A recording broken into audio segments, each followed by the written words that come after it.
Hey Sagittarius, welcome to March. Right before I hit record on your video, I had that Baby Shark song stuck in my head, and I don't know why, because that is not a song I would frequently listen to. So, if that's your jam, this reading might be particularly intense for you. Anyway, okay, so we're just gonna get right into it. Where are you at right now, Baby Sharks, Sagittarius? This is real. Oh, the letter S is like super big. I know that sounds weird, and that's not what the cards say. But I think that's why they're like baby shark doot doot, because shark is like starting with an S, Sagittarius. Your power color of the month is sapphire. There's all this S energy. So I'm actually going to take a little detour from our scheduled reading and see what that's about, because that might be a very specific message for somebody. And they're like, if your name starts with S, like if it's Seraphim, which I think is the name of an angel, you might want to look that up if your name doesn't start with S, or Sarah, or Susan, or Sonia, or Stanley, or Stuart. It's particularly important that you find a way to really embrace who you are and feel a lot of love and joy for that person, like being totally confident, okay? So anyway, maybe as we do the reading that is for everyone, that'll make more sense as to why for you specifically. But somebody with an S name, maybe your name is Sapphire or Shark. I hope it's not Shark. Okay, so anyway, where you're at right now. Some things have ended, and then there's like new beginnings about to come from those things. You might not necessarily notice what those are yet, but you're hopeful. Maybe you're like laying the groundwork, starting down a new path. There's either a change in mindset or a change in like a job or a relationship, something like that. But this is all for the better, and it's going to actually make you feel a lot lighter. Kind of like just letting go of things and releasing them is going to bring a lot of joy and happiness to your life, because before you were in this place where you had to stand there and think about, oh man, is this worth it? Like, is this really the path I want to go down? This is going to be challenging, and like, do I have the strength and the energy for that? And now that's in reverse, and they're like, I don't even have to sit there and think about it because I'm too focused on having joy. Because you know what? I did the right thing even though it was hard, and I said, okay, done with that. And so now I am being rewarded for that. And so not everybody gets to feel so joyous in a Mercury retrograde, but you do, because it's like you read ahead. Like you kind of like you have your reading assignment in school, right? You have your homework and you worked ahead. Like you read all of the chapters before the teacher presented them to you in a lecture class. So you knew where you were going, and it was much easier for you now in the retrograde than it is for everybody else. So congrats. Okay, what's tainting any feelings of joy or happiness that you have right now in the month of March? And they're saying like just kind of the slowness of things, having to wait for investments that you might have made to pay off. So that could be like an actual financial investment. Maybe you just opened up a stock portfolio and you're putting away money, into a mutual fund, and it's not doing anything. And you're like, I've been putting money in here for 6 months, and it's just like the same. That might be bugging you. Or maybe you took a course or a training, and so you're waiting and waiting and waiting for this promotion to show up that you thought you were going to get because it gave you, some sort of a lead or advantage over your colleagues, and you're still just sitting there waiting. Or maybe you put a lot into a relationship, and then now you're just sitting back and waiting. But they're saying like there's really nothing that you can do right now to change that. And so, don't worry about it. Everything's going to happen in the right time in the right way. So it is what it is. Don't let that bum you out. You can choose to be upset about it, but choosing to be upset about it doesn't actually give you this magical miracle cure solution where you can do something to change the speed. You can't. It's out of your control. So, okay. What do you think is going to make you happier in the month of March? And they're saying having control, but then simultaneously, it's like kind of it's a very strange energy where it's like this optimism and youthful kind of like anything is possible energy and everything's going to be okay, but then controlling the things that you can simultaneously. It's not like, out of desperation and things I don't like, I need to completely and very meticulously control the environment and like everybody around me and like everything around me. It's not like that. It's like I am in control And part of being in control means that I'm optimistic and trusting in the universe that everything happens in the divine right time, in the right way, for the right reason. And so they're saying, here comes a weird number message, but they're like, with any sort of disappointing 5 energy, like any sort of energy of disappointment, hardship, despair, argument, chaos, they're like, for a minute that expanded, but then only in order for you to release it and to say, okay, out with that, I'm moving to something better. And this is how you controlled the situation by way of your optimism to give you the fuel. So like, this is the weirdest analogy, and it might not even make sense because I haven't even processed it in my head yet. They're just like doing all of these like data dumps right now because I channel when I read. And so it's like, anyway. Before I go there, I just want to show you this thing covering his head is the same as your power color. And the thing covering his head is the same as your power color. So it's like the spirit world, because they pointed that out to me right now. The spirit world is like really working on healing you and giving you a lot of communication that is claircognizant. So some people like get messages through song, or they overhear specific things in other people's conversations, or, some people have visions or dreams. Some people feel a certain way in their body, and that's how they know, they're on the right path or they're not. But for you this month, it's just like you have this inherent knowing, and I would call it intuition, except for it's less human than that. It's less of like a sentient feeling, like something that you actually feel. It's just like, oh, I know this without a feeling attached to it. It's just like a data drop, like I just got in my head there. Okay, so going back to, what were they telling me? Oh, okay, so see, isn't that cool? You can ask them. You can be like, hey, what the fuck was that? And they put it right back. When it's not your thought, they can replace it very quickly. Okay, so anyway, it's hard to understand how you're simultaneously like, oh, I don't need to be in control. I am completely surrendering to the universe, knowing that it's benevolent and it's awesome and it's going to give me what I need. I trust the universe. But then also being like dominating, like, oh, I've totally got control of everything in my life. Like, how does that make sense? So here's the way that they're explaining it. They're saying that you are a car, okay? You went and you bought a car to get you somewhere, but then your faith in the universe is the fuel that moves it, okay? So you take the steps that you need to take, and then the universe propels you down the path. So it's kind of like that concept of co-creation. That would have been an easier way for them just to express that. They could have said, hey, tell them they need to co-create their futures. But they did it this way. So it is what it is. Okay. So anyway, what is it that you think will make you happy? Yeah. It is buying the car and then having faith that it'll work. Okay. Controlling what you can control and then relying on the universe for the things outside of your control. Having total faith that the decisions that you're making now are the right ones for you. Then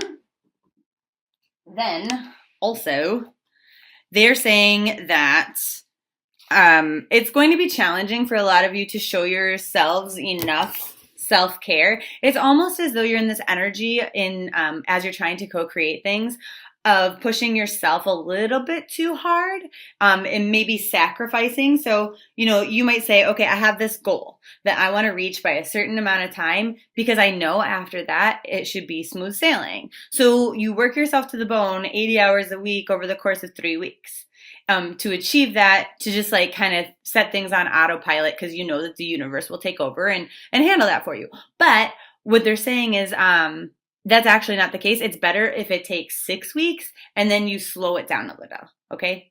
Because that's not good for you. Okay, so that kind of covers how your perception is true of what's going to work for you and then also what isn't. Okay, so what's actually going to make you the most happy in March? And they're saying that you have nothing that you need to defend yourself against at all. Like, you are very much owning who you are unapologetically. If somebody came and they attacked you, you'd be like, yeah, you're right. And I feel okay about that. I made that decision on purpose. Okay, but you called me an asshole and you're so rude. Yeah, I made that choice because you are an asshole and I don't want to talk to you, right? Or whatever the case may be. They're like, historically, this might have hurt you. It might have lowered your confidence. You might not have felt very good, but you're kind of in this energy of like full control and knowing who you are and feeling good about it. Now, some of you still have some work to do there, but for the most part, a lot of you have really developed and evolved over the recent, however long, 4 years, I think. They're saying it's different for everybody, but the average is 4 years. Over the last 4 years, a lot of Sagittarians have made big strides and become like very unapologetically who they are and very authentic. And so, not to say you weren't before, but you're so much there now, and you feel good about it. They're like, so, you know, you're simultaneously super honest, but at the same time vulnerable. And so you're naturally likable, you know, like you're not going to allow someone to sit here and attack you and attack you and attack you. But like at the same time, I mean, what is it that they say? Like turning the other cheek is maybe an expression. So it's not that when somebody hits you here, you turn the other cheek so they can hit you in the other cheek. It's more like, I just turn my ass all the way around. I'm not going to engage in this ridiculous behavior with you because that makes me look like you. That lowers me to your level, kind of a thing. So you've learned a lot and you've matured a lot and you are very authentically who you are. They say like, if there is any sort of confrontational energy for you this month, you will be able to win those battles verbally and mentally. Whereas like other people, because they're not patient and confident enough, will just lash out completely the wrong way. They're saying like, you're really cautious to not harm yourself or your argument or your own agenda, especially this month. But they go, you know, honestly, this month is maybe not the most exciting month to deal with other people, especially people who are not, you know, on our favorites list, but you're handling everything the right way, that justice will be served. Karma, will come to full fruition.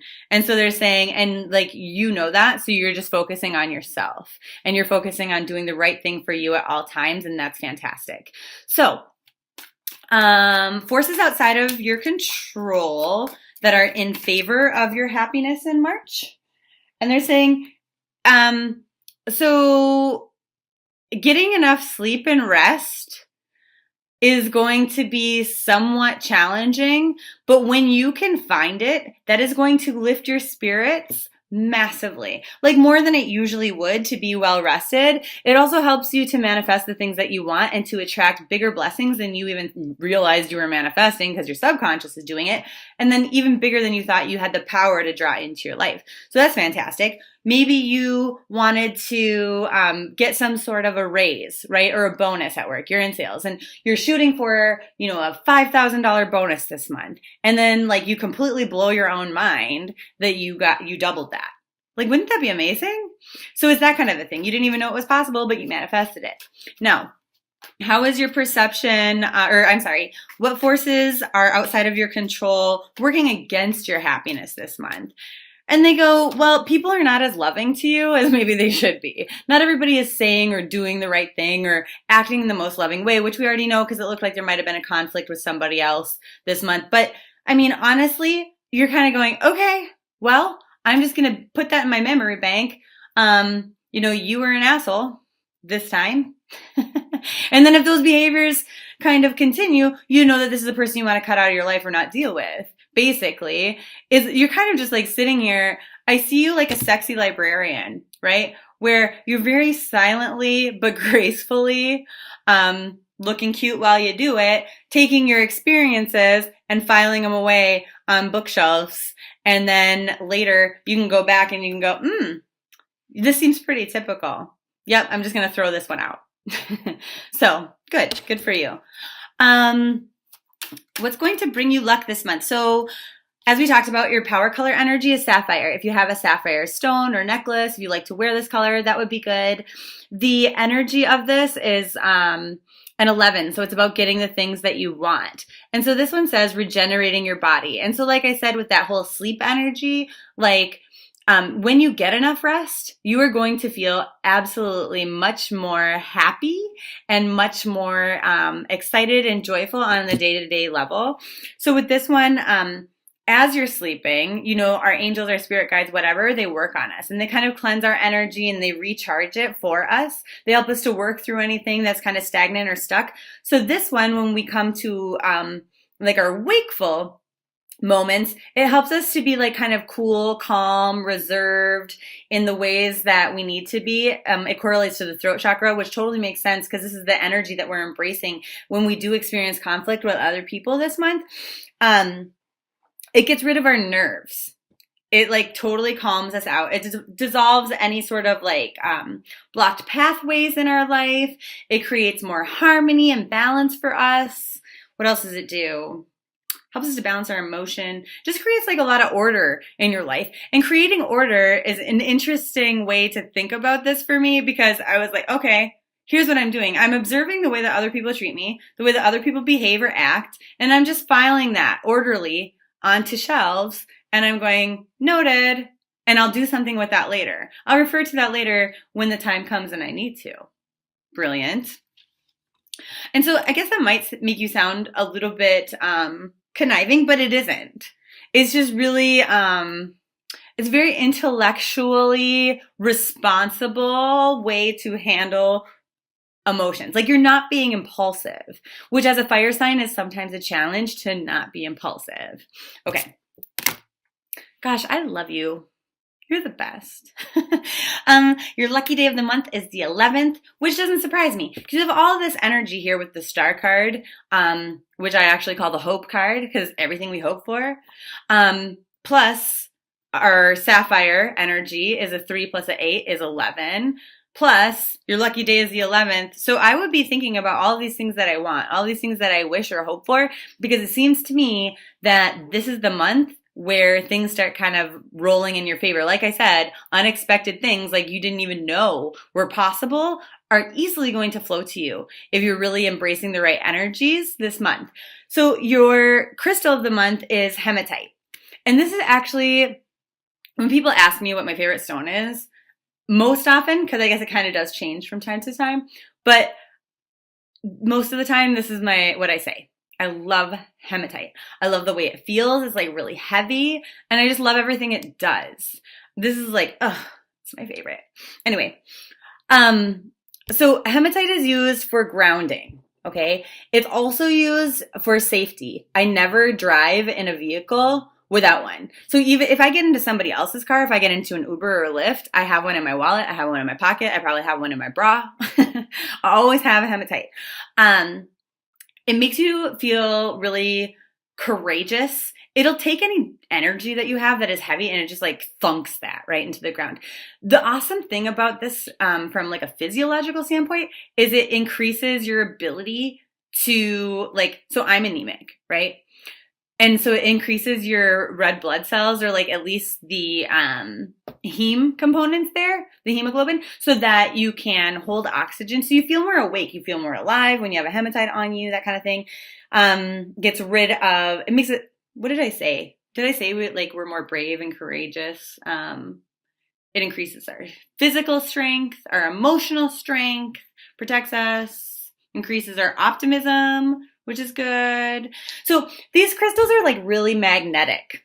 So you might, if you buy them in like a bead form, they stick together. And so why is that important? Because it's actually making you a magnet. People don't think about this when it comes to abundance, but it makes you like a magnet for the right things. But then, conversely, when things are wrong for you, you'll be able to repel them. Like when you put two ends of magnets together that don't go together, they go whoop and they repel each other, right? So like things that are right for you, you can suck them in. Things that are wrong for you, you can push them away with hematite. So why am I holding so many of these? I know it's bonkers. Because personally, these little baby guys are my favorite because I can throw them anywhere. I put them on top of like door frames, in front of windows. I sprinkle them all over the car. I bury them in my yard because they're tiny and they're easy, and I can put one in my wallet, and I can put one in my ear. Like, you can put them anywhere. I wouldn't put it in your ear though. That's not good advice. And then it also can look like this sometimes. This is just a bigger version. It's kind of like a dark gray, like a shiny. And then when it comes in raw form and it's not tumbled, this is what it looks like. Okay? It kind of looks like a meteorite or something. It's all lumpy and stuff. But it's just kind of naturally shiny on its own. So anyway, I just wanted you to see the different forms it comes in case you go to a crystal store or something locally to pick one up, then you know what you're looking for. If you don't have something like that near you, you can order one from my website, and it comes with like a video playlist on different ways you can use crystals and things like that, as well as more details on the things that it does, which angels associate to it, how to care for your crystal, when to use it, when not to use it. Like, for example, a lot of people don't know, if you have like an area of your body right now that's inflamed, that you have like inflammation going on, maybe you're like having like an arthritis episode, don't use it because it's going to make it worse. Stuff like that. Okay, back to the reading. So, what kind of energies do you need to bring into your life to help happiness thrive? And they go, that energy of assessing, is this worth it or not? I know what the challenges are. And I'm kind of thinking, come the new moon, I might want to start planning for that, or, going down that path. But is it what I really want? Is it worth it? And then actually talking this through with somebody. And so you're going to be talking this through electronically, not face to face. So this is like sending emails or asking questions on a forum or researching or texting your best friend or talking on the phone or by FaceTime. But this is not a face-to-face conversation. And so kind of talking through the pros and cons with somebody else. How can we sustain this happiness and joyful energy once we get some? Like, how do we keep it around? And they go, well, okay, so this is funny because I'm in like an argument right now with spirit guides of the Sagittarian clan, because I'm like, oh, you're so annoying when you talk like that. And they're like, oh, you're so annoying when you ask these stupid questions. Basically, they're like, you cannot forever sustain happiness generally. Like, we can raise our baseline of happiness, in which we kind of up and down from there. Sometimes our baseline is down here, sometimes it's up here. We can elevate our baseline, but they're like, you can't just like stay joyful forever. Who are you kidding? I'm like, rude. But anyway, they're saying that for a lot of you, a good way to do that is to be open to change. That once you kind of are really feeling and embracing this happiness energy, we might not want to change what we're doing at all. Because we think if we don't change things, then things stay the same. And so, we're likely to not run into problems. But then we run into the problem of boredom. And so they say be open to new opportunities because they're exciting and they're worth it. I love that. So March overall in a nutshell for you is they're like, we're going to be wondering, is this fair? Is that fair? I don't really know. And for those of us who have bad karma, like not from past lives, from this current life, if you fucked up and you did something shitty to somebody else, guess what? You're about to pay for it. If you have been like a super loving and caring individual, guess what? You're about to be rewarded big.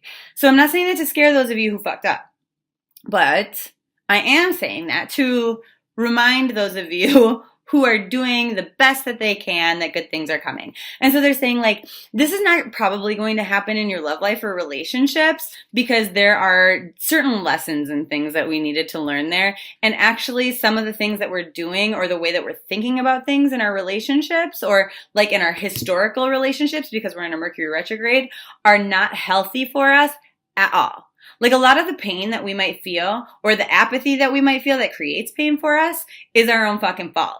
Like, because we're deciding to continue to think about things in a certain way and not changing the way that we think about things, or to focus on, different things that we want to focus on that aren't necessarily the right thing for us to focus on in these types of relationships. And so it's saying that, we don't actually want you to do anything about this right now. We just want you to like kind of grasp like a fuller awareness of like what those patterns are, what your thought processes are that are not healthy in regards to dealing with other people, or like when you see injustice or like oppression, like when you see something that's wrong, like how do you deal with that? Or like if you're tempted to do something wrong, like how do you talk yourself down from that, or are you impulsive in that regard?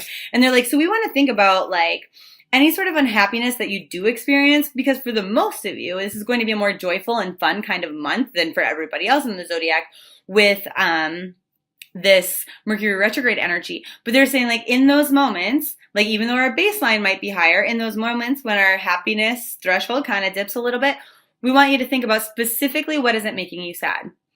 So the thing is like oftentimes what we think is making us angry or sad isn't what's making us angry or sad, right?